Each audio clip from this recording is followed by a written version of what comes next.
प्रतियोगी परीक्षाओं की तैयारी कर रहे सभी विद्यार्थियों को मेरा वंदे मातरम। मैं विकास श्रीवास्तव विक्रमादित्य आईएएस गोरखपुर के यूट्यूब चैनल पर आपका स्वागत करता हूं। प्यारे विद्यार्थियों, हमारे इस समय यूट्यूब चैनल पर हिस्ट्री का लेक्चर चल रहा है और उसके तहत हम लोग विभिन्न हमने बताया था राष्ट्रवादी नेताओं के बारे में या भारत के महानायकों के बारे में मैंने बताया था।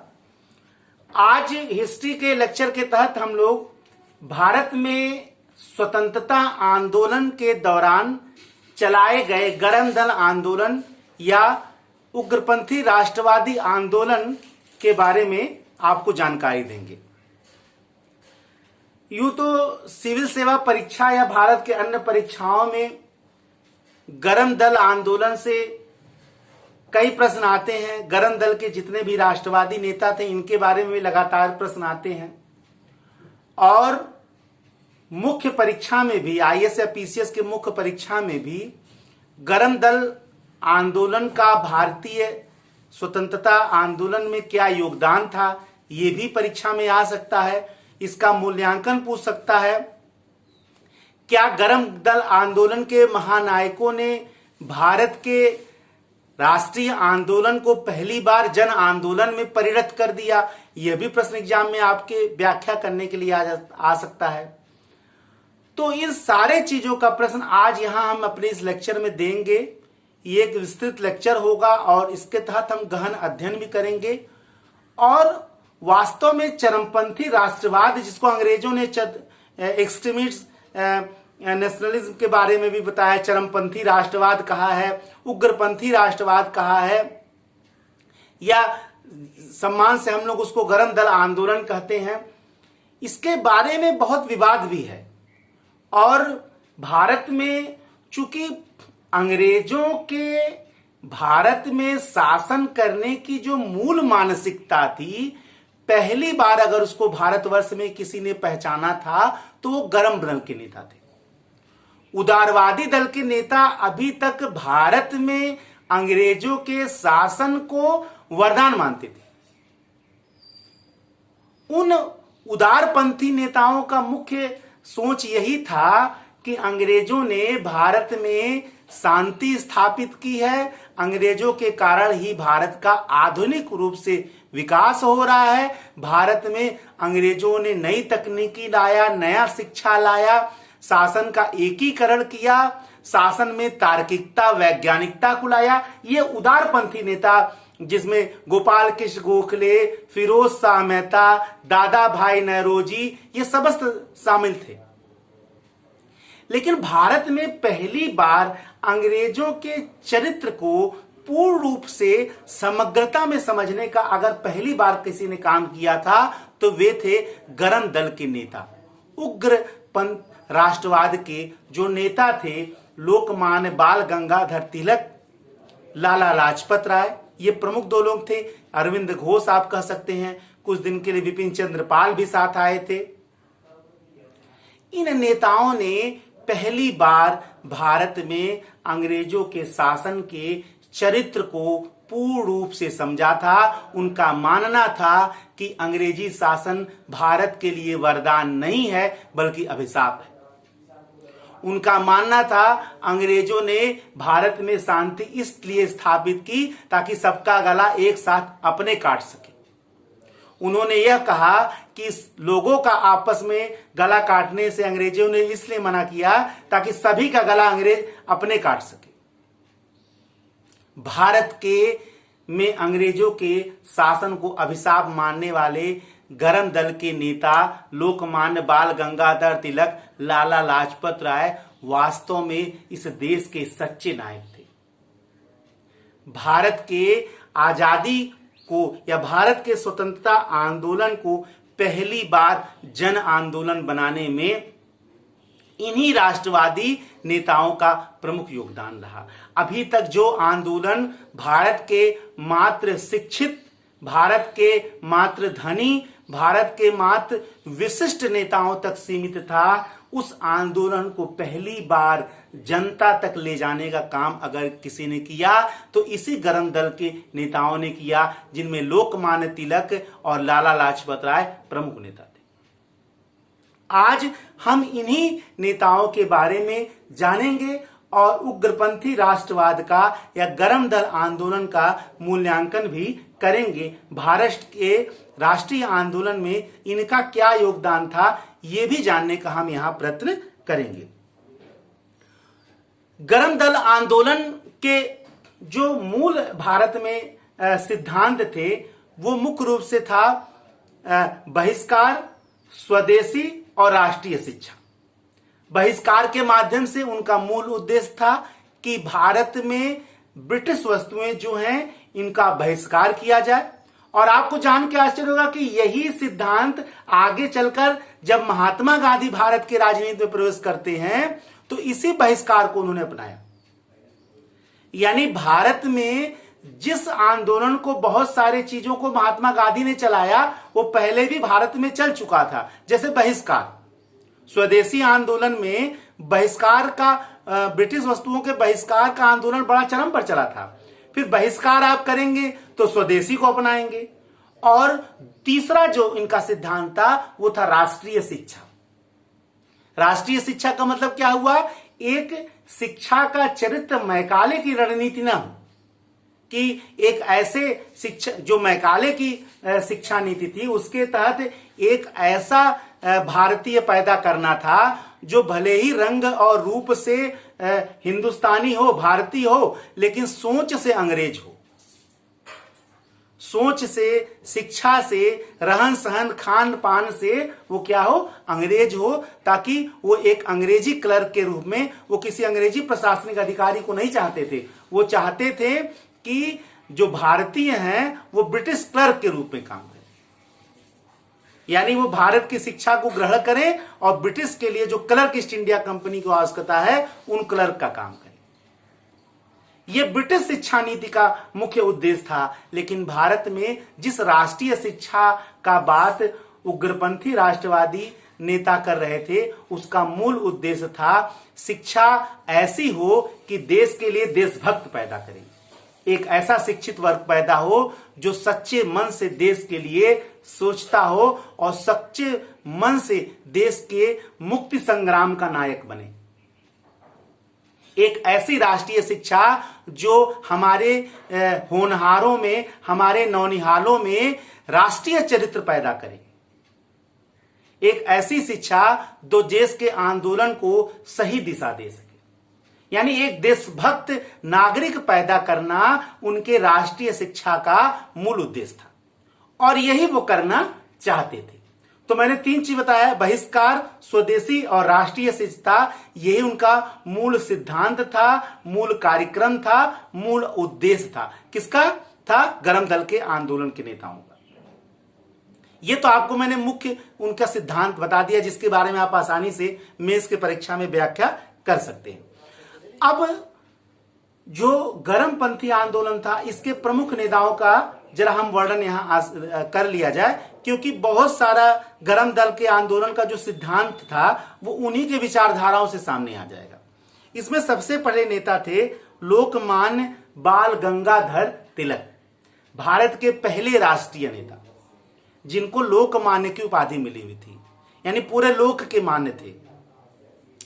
ब्रिटिश शासन को भारत के लिए अभिशाप मानने वाले लोकमान्य तिलक, भारत के पहले राष्ट्रीय नेता लोकमान्य तिलक वैलेंटाइन सिरोल के शब्दों में भारत के अशांति के जनक, भारत के अशांति के जनक लोकमान्य तिलक भारत के आंदोलन को जुझारू राष्ट्रवाद में बदलने वाले, जुझारू आंदोलन में बदलने वाले, उग्रपंथी आंदोलन में बदलने वाले, जन आंदोलन में बदलने वाले लोकमान्य बाल गंगाधर तिलक। लोकमान्य तिलक के बारे में जितना कहा जाए उतना ही कम है। लोकमान्य तिलक भारत के स्वतंत्रता आंदोलन के एक ऐसे नेता थे जिन्होंने पहली बार भारतीय राष्ट्रीय आंदोलन को जन आंदोलन बना दिया। लोकमान्य तिलक जो है अभी तक भारत में चलने वाले राष्ट्रीय आंदोलन जो 3P पर आधारित था, प्रे, प्रोटेस्ट एंड पिटीशन, प्रार्थना, याचना और विरोध, यानी जो उदारवादी आंदोलन चल रहा था, जो 3P पर आधारित था, प्रे, पिटीशन एंड प्रोटेस्ट पर आधारित था, उस राजनीति को, उस उदारवादी राजनीति को लोकमान्य तिलक ने भिखमंगी राजनीति कहा।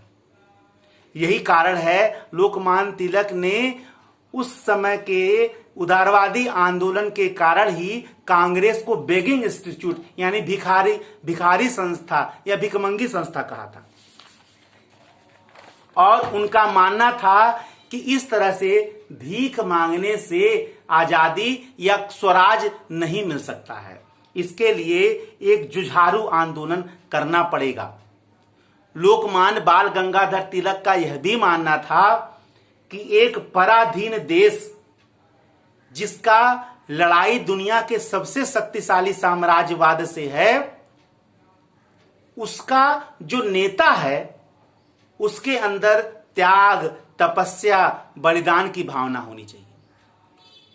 उनका मानना था कि वे लोग जो धनी हैं, वे लोग जो पूर्ण विलासिता का जीवन जी रहे हैं, वो भारत के मुक्ति संग्राम के नायक नहीं हो सकते हैं।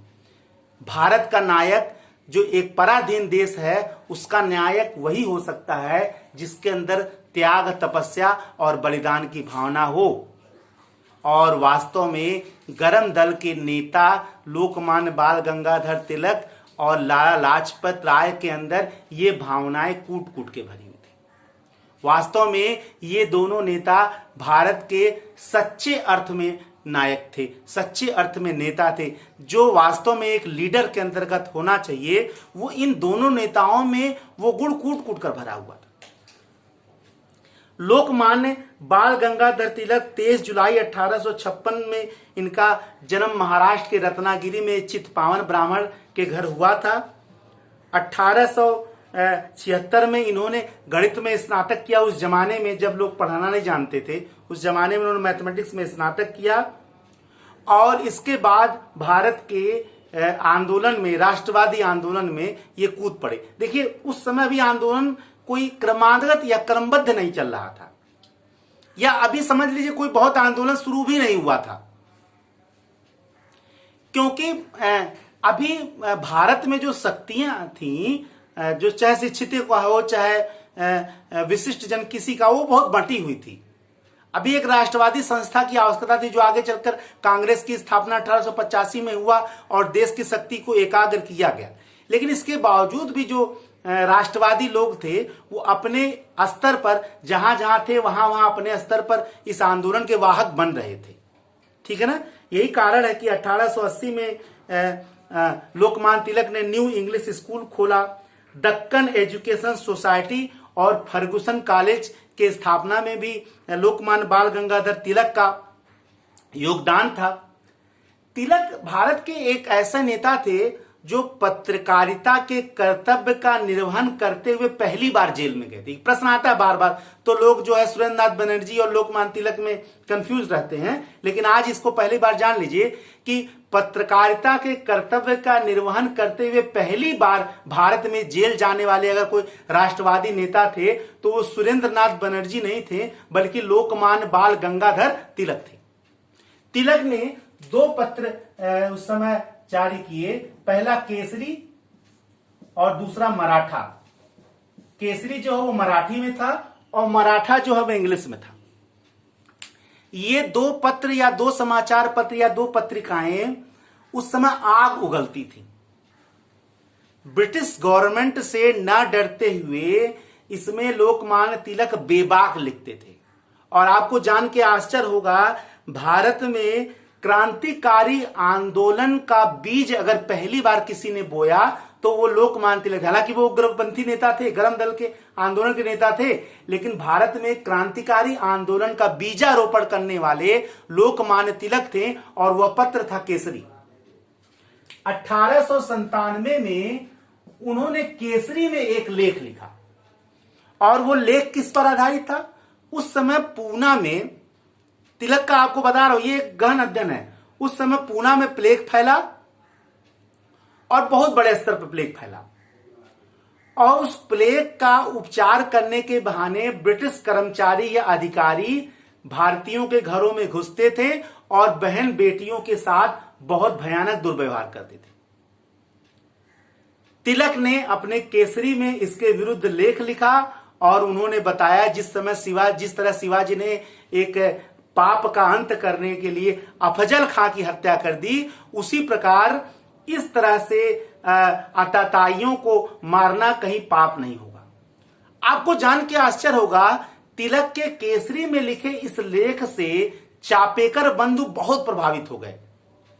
दामोदर हरि चापेकर और बालकृष्ण चापेकर, चापेकर बंधु उस समय जो क्रांतिकारी भावना से प्रेरित हो रहे थे, अखाड़ा दल के सदस्य भी थे, वो काफी प्रभावित हुए और उन्होंने प्लेग कमिश्नर रैंड की हत्या कर दी। ये भारत में पहली क्रांतिकारी घटना मानी जाती है, प्लेग कमिश्नर रैंड की हत्या चापेकर बंधु, यानी वहीं से भारत में क्रांतिकारी आंदोलन प्रारंभ हो गया। और उसके बीजारोपण करने वाले भी कौन थे?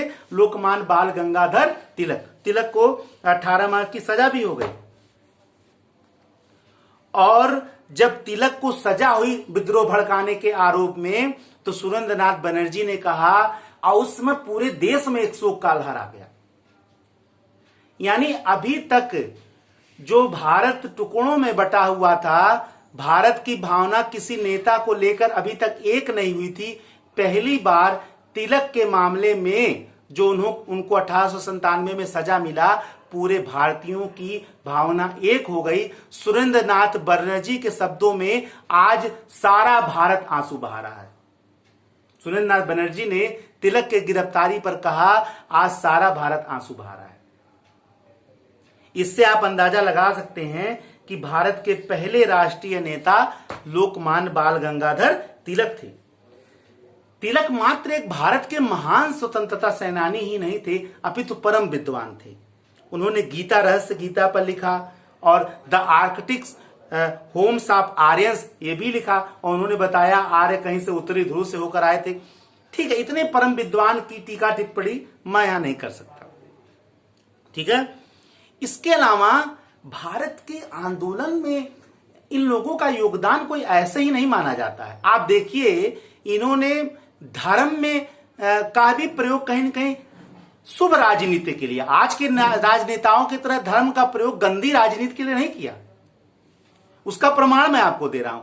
लोकमान्य तिलक ने 2 उत्सव चलाया, गणपति महोत्सव, गणपति उत्सव और शिवाजी उत्सव। और गणपति उत्सव में पूरे भारत के लोग जुटते थे। आज भी महाराष्ट्र का गणेश उत्सव सबसे बड़ा त्योहार माना जाता है, और इसको प्रारंभ करने वाले लोकमान्य बाल गंगाधर तिलक ही थे। लेकिन इसका उद्देश्य धार्मिक कम था, राजनीतिक ज्यादा था। तिलक का मानना था कि इस त्योहार में पूरे भारत के लोग एक साथ मिलेंगे और अंग्रेजों के विरुद्ध रणनीतियां बनाई जाएगी, और लोकमान्य तिलक इसमें बहुत हद तक सफल हुए। ऐसे ही भारत के पहले राष्ट्रीय नेता लोकमान्य तिलक नहीं थे, जुझारू और प्रबल राष्ट्रवाद के प्रणेता थे लोकमान्य बाल गंगाधर तिलक। त्याग, तपस्या और बलिदान की प्रतिमूर्ति थे। 1890 में ये कांग्रेस में शामिल हुए, और कांग्रेस में शामिल होकर इन्होंने नरम दल के विरुद्ध गरम दल बनाया। लाल, बाल और पाल, लाला लाजपत राय, बाल माने बाल गंगाधर तिलक और विपिन चंद्र पाल। हालांकि विपिन चंद्र पाल बाद में इस आंदोलन से बाहर हो गए। ठीक है, और कहीं न कहीं इस गरम दल को जो वैचारिक उर्वरता प्राप्त हो रही थी, वो अरविंद घोष से प्राप्त हो रही थी और स्वामी विवेकानंद से मिल रही थी। गरम दल के जो नेता थे, वो नरम दल के सदस्यों की तरह पश्चिम से प्रभावित नहीं थे, वो अंग्रेजियत से प्रभावित नहीं थे। गरम दल के नेता भारत के संस्कृति से प्रभावित थे। उनको भारत के धर्म या भारत की संस्कृति में ढोंग नहीं दिखाई दे रहा था, जैसा कि नरम दल के नेताओं को दिख रहा था। जहां नरम दल के नेता वरदान मानते थे ब्रिटिश शासन को, वहीं गरम दल के नेता अभिशाप मानते थे।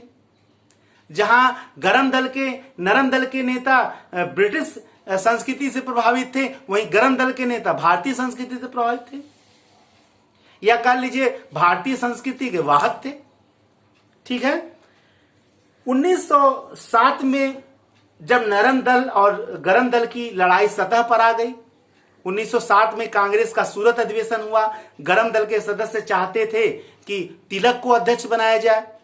तिलक को अध्यक्ष न बाद में हुआ कि नहीं, लाला लाजपत राय को अध्यक्ष बनाया जाए कांग्रेस का 1907 के कांग्रेस के सूरत अधिवेशन में। लेकिन नरम दल के सदस्य, जिनका उस समय कांग्रेस पर वर्चस्व था, उन लोगों ने रासबिहारी घोष को अध्यक्ष बना दिया। आपस में गरम दल के नरम दल के लोगों में लड़ाई हो गया, यहां तक कि हाथापाई हो गई, जूता चप्पल चला और कांग्रेस का विभाजन हो गया। कांग्रेस का सूरत विभाजन नरम दल और गरम दल में हो गया। और यह भी मैं आपको बताऊं, विभाजन के बाद कांग्रेस की जो क्रियाविधि थी वो लगभग शून्य हो गई।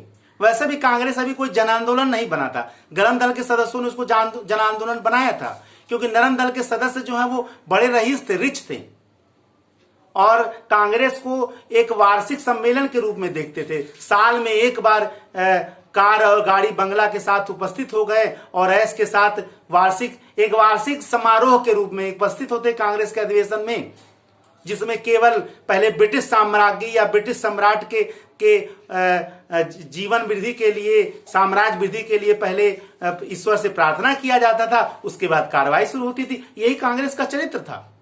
पहली बार इस चरित्र को हटाने का काम कौन कर रहे थे? गरम दल के सदस्य कर रहे थे। लेकिन सूरत विभाजन वो भी अटक गया और कांग्रेस धीरे धीरे कोई बहुत जन आंदोलन के रूप में और कम होती चली गई। 1908 में अपने एक पत्र में लेख लिखने के कारण तिलक पर राजद्रोह का मुकदमा चलाया गया और उनको 6 वर्ष की सजा दी गई 1908 में। यह बहुत बड़ी बात थी। 1908 में तिलक को अपने लिखे एक लेख के कारण राजद्रोह का मुकदमा चलाया गया और 6 वर्ष की सजा दी गई। आपको जान के आश्चर्य होगा कि तिलक को 6 वर्ष की सजा पर पूरा बंबई के जितने भी मिल मजदूर थे या मजदूरों का एक बहुत बड़ा हड़ताल हो गया, और हड़ताल इतना बड़ा था कि इसकी गूंज यूरोप तक सुनाई दी। उस समय जो मार्क्सवादी नेता था, कम्युनिस्ट नेता लेनिन था, लेनिन ने कहा यह 20वीं सदी का मजदूरों का पहला राजनीतिक हड़ताल था। यानी तिलक के गिरफ्तारी पर जो मजदूरों की हड़ताल हुई, उस हड़ताल को लेनिन ने 20वीं सदी का पहला राजनीतिक हड़ताल बताया था। यह आप अंदाजा लगा सकते हैं कि एक प्रकार से ये लोग कोई साधारण नेता नहीं थे। इनका पैठ गरीब और अमीर मजदूर सब में बराबर था।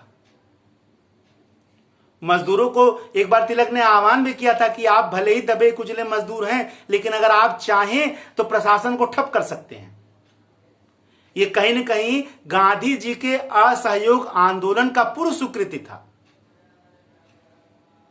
सत्याग्रह के बारे में पहली बार कांग्रेस से मंच से चलाने के लिए लाला लाजपत राय ने मांग किया था।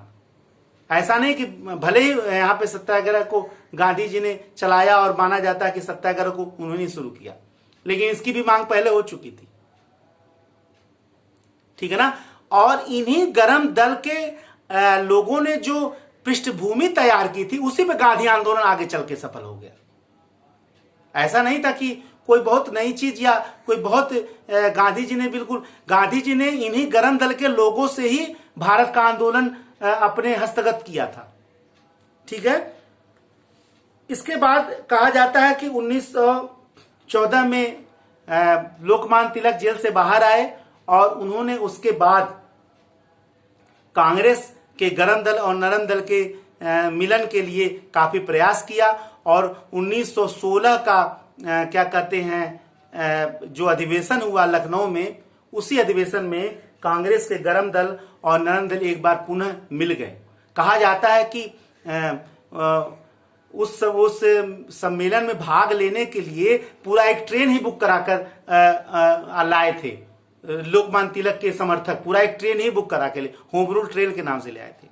1916 में होम रूल आंदोलन चलाया था लोकमान्य तिलक ने, यानी भारत को स्वशासन आंदोलन लोकमान्य तिलक ने चलाया था। उन्होंने कहा था कि भारत उस बेटे की तरह है जो जवान हो चुका है, ब्रिटिश सरकार को उसका हक दे देना चाहिए। ठीक है ना, यानी कि भारत में स्वशासन को लेकर जो भारत में आंदोलन चला, उसके कहीं न कहीं प्रारंभकर्ता जो हैं वो लोकमान्य बाल, हालांकि बाद में एनी बेसेंट भी इसमें जुड़ी, उन्होंने अपना होम रूल लीग अलग स्थापित किया, लेकिन पहली बार शुरू करने का जो श्रेय जाता है होम रूल आंदोलन का, वो लोकमान्य बाल गंगाधर तिलक को जाता है। ठीक है ना। 1 अगस्त 1920 को वो दुर्भाग्यपूर्ण दिन आ गया जब इस भारत के महानायक की मृत्यु हो गई, और कहा जाता है उसी दिन महात्मा गांधी ने असहयोग आंदोलन भी प्रारंभ किया था। ठीक है ना। उसी प्रकार लोकमान्य तिलक के समान ही गरम दल के आंदोलन के दूसरे जो महान प्रणेता थे वे थे लाला लाजपत राय। लाला लाजपत राय पंजाब केसरी शेरे पंजाब के नाम से मशहूर थे। 1865 में इनका जन्म हुआ था। कहा जाता है कि दयानंद सरस्वती से बहुत प्रभावित थे और 1888 में कांग्रेस में ये शामिल हुए और गरम दल का निर्माण भी इन्होंने लोकमान्य तिलक के साथ मिलकर किया, और नरम दल की राजनीति को ये भी गलत मानते थे। इनका मानना था कि अंग्रेज सबसे ज्यादा घृणा भिखारी से करते हैं, और भिखारी की तरह अगर हम मांगेंगे अंग्रेजों से तो कुछ मिलने वाला नहीं है, इसके लिए प्रबल आंदोलन चलाने की आवश्यकता है। यानी कहीं न कहीं जैसे लोकमान्य तिलक जो कार्य कर रहे थे वही लाला लाजपत राय भी कर रहे थे। सच्चे अर्थों में महानायक थे। पंजाब में उपनिवेशीकरण विधेयक जो आया था उसके विरुद्ध इन्होंने प्रबल आंदोलन चलाया। इनको सजा के रूप में देश निकाला दे दिया गया। ठीक है। 1920 में वापस आए, और वापस आने के बाद कांग्रेस में ये शामिल हुए, और 1 जो सितंबर 1920 में कलकत्ता में कांग्रेस का विशेष अधिवेशन हुआ था, उसका इनको अध्यक्ष बनाया गया, और ये वही विशेष अधिवेशन है